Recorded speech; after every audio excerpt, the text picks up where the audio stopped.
So we shift to another skill-related fitness. This is more likely towards the sports-related movement, agility, balance, coordination, power, reaction time, speed.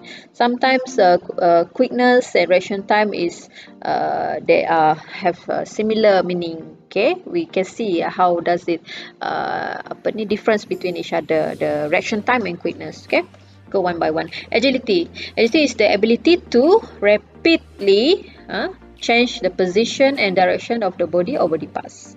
Okay, we look at the futsal players, how do they change the direction while dribbling, while running. So they have to have a highly agile ability, right? However, it depends on the strength, speed, coordination, and dynamic balance. Can't you see the skill-related fitness, they are interrelated to each other. If one individual or one athlete want to have a high agility, they have to have strength, they have to have speed. No strength, no speed, cannot agile. No coordination, the body cannot shift left and right, back and forth. Agility will be at stake. So this skill-related fitness is somewhat like need highly trained individual, ataupun they should be consistently trained so that the skill is not diminished through time, right? So agility can improve with this improving in this area, right? So the test, we're talking about test. We are the test specialists. May be specific to an activity or sports. If you look at this is agility test. However, is specific to football or futsal because it involves ball dribbling. Agility with ball, we call it. Some of you familiar, some of you not familiar, but we have it in the sports setting. Okay, right. And then this one is T-run test. Again, some of you presenting very good. It is very general. However, it can apply to many sports. Rugby, football, futsal, basketball can perform this T-run test. And Illinois, we have it. And many kinds of agility in specific to the sports itself. Right. We have right boomerang run. Not familiar, but you at least we introduced to it. CMO, agility run, agility test, barrel zigzag run. Okay, the scientists ataupun the evaluator they invent this kind of agility run to meet the requirement of sports, to meet the specificity movement related of sports. Okay, right, we familiar with T-run, agility, Illinois, and then a zigzag, very simple one. Okay. Balance. How balanced are you? Left and right. It is the ability to maintain equilibrium against the force of gravity. Let's imagine when you are running. How could you ensure that you are not falling to the ground while running or while jumping?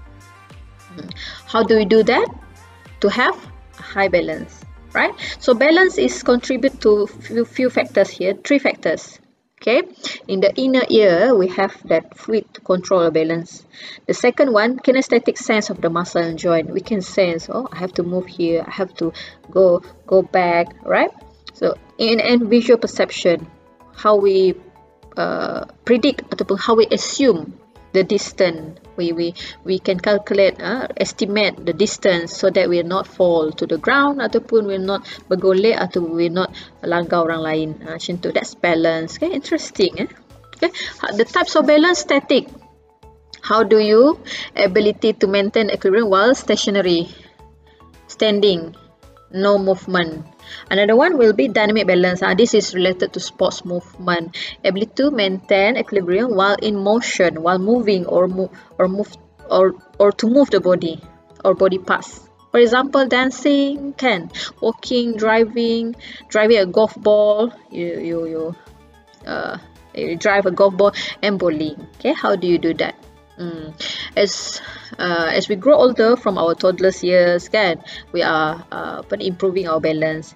If you look at the kids or babies, kan, learning to walk, they have a very poor balance. We laugh at them, but however it progressed through time, and here we are now. This is a test of balance, short tense, static. Okay, with using one foot, and then we have few names here: bear stick test, crosswise, lengthwise, many kinds of it.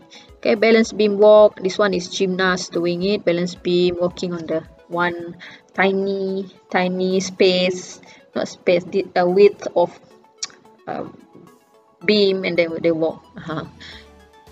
How would you do that if you're not balanced, right? Okay, this example of it. So coordinate. We look at the term coordinate. The ability to use body parts and sensors together to produce smooth, efficient movement. Okay, two types of coordination here: hand-eye. You look at the movement and then you coordinate accordingly. For example, catching a ball in a softball glove. Kan? Are you playing softball? How you catch it if you not have a good hand-eye coordination? Badminton, you see, if you predict, oh, the shuttlecock doesn't even touch your racket. And then another one will be types of coordination: foot-eye, dribbling a soccer ball. Okay, what else we have? Dribbling a soccer ball is the most relevant example. And we have one test: alternate hand wall toss test. Hand-eye coordination. Both hand you throw to the wall and then you catch on the right hand. The right hand throw, the left hand catch, but with the fixed distance. This example, 2 meter distance should be very easy, kan? But if you very poor coordination, this easy test cannot be done. And it perform in like 30 seconds. How many times you can catch and throw in 30 seconds? So it has categories too, lah. Similar with what you did. Another one will be muscular power, is the ability to generate maximum force in the fastest time possible, and also ability to release maximum muscular force in an explosive manner. If one cannot perform in highly tempo, fast tempo, explosive, they are not highly muscular power. Okay, muscular power character is very simple. If one can perform explosive, meaning that they can perform in fast tempo, high force, meaning that they are powerful enough to execute that movement. We can give examples, sports, various kinds of sports: long jumper, the javelin thrower, and then hammer throw, and then Thor. Thor is a highly muscular power because that tukul kononnya berat lah, and then they can catch and throw. Wow, Thor is to Thor. And we have a test of muscular power: vertical jump. This vertical jump, actually we have two types. One is surgeon jump, that using chalk, then conteng dinding tu, how high we can go, we measure too. Second one, this one, we have equipment. This individual has equipment, then reach the highest plate possible, then the measurement is there lah. So it's to measure explosive leg power vertically. Okay, another one, standing broad jump. Standing broad jump meaning that you measure horizontally leg power, how far the distance you can jump, vertical and horizontal. Okay, that's a muscular power on the leg, right? Actually ada lain lah, and this is the example of me doing it in petrosine. I give you free show here.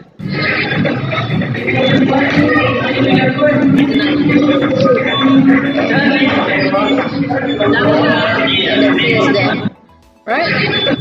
Okay, it's similar to force plate. We have it in our lab, block E. You can come and see how it function, the force platform. Susahnya. Okay, alright. And another one, speed. Speed is the ability to move a body part quickly. We talk about Usain Bolt, how fast, few seconds. And when it related to body part, how fast a golf player can perform a speed of the arm and upper body in creating the swing. Okay, same goes to the better softball ataupun baseball, better how fast they can move the body part quickly. And the speed test, more on the running. Okay, 20 meter, 30 meter, 40 meter. We will have cycling sprint test also. We cycle in a stationary bike, and then take the timer. And swimming, how fast you can swim in the 100-meter test. Okay, that's for speed, right? And then reaction time. Reaction time is how quickly your brain responds to the stimulus. Your brain responds to the light. This is example, the best example I can give you, the Formula 1 driver, how fast they can respond to the color. Green, you can start, red you stop.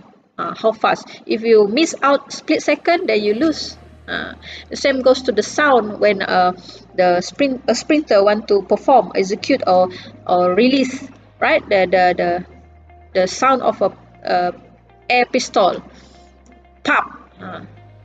Kalau macam slow sikit, apa ni the opponent ataupun your rival already 10 meters away from you. So reaction time is very important. How to measure it? Very few tests. Your friends doing on reaction time ruler test. Okay, we have flat tapping test, tap.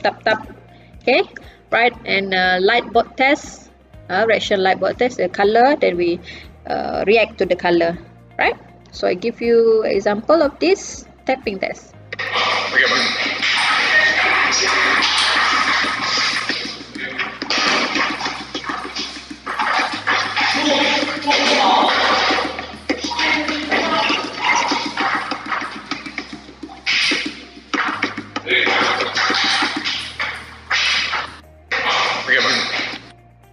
Okay, right. So this test is very simple. Even though it's simple, it measures, it assess reaction time. Okay, how many tap one can perform in the fixed duration. I think it's 30 seconds. You try your own. Okay, right. This is my example again. I went to Petrosine. It is called, this machine is reacting to the light. How many light you can tap, because they do it randomly. It's called Batak Pro. I'm not sure it is a valid ataupun reliable measurement, but I did it. Quite a number I get.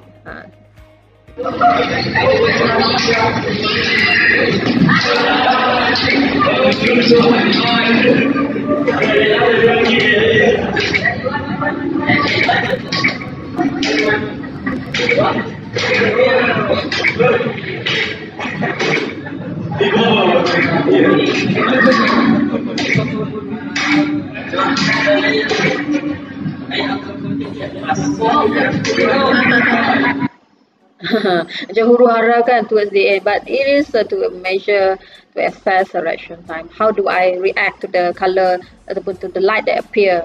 It should be very fast, correct? Right. So in conclusion, ladies and gentlemen, sports scientists, strength and weakness of the athletes can be established by using all these tests, understand the fitness testing, the component of it, either is skill related ataupun health related, and we can see which area need to be improved. Remember, the fitness test has its own norms, the category. It is fall in category, which category, poor, excellent, ataupun moderate, fair. So, and the training program can be modified accordingly. So in our terms, this subject, you are being guided ataupun being introduced how to assess, how to evaluate based on fitness testing that available to meet the demands of the athletes, to see their improvement, to see their weakness. Okay, you don't talk about training program yet because it's not a subject, but to assess the athletes. Right? Thank you.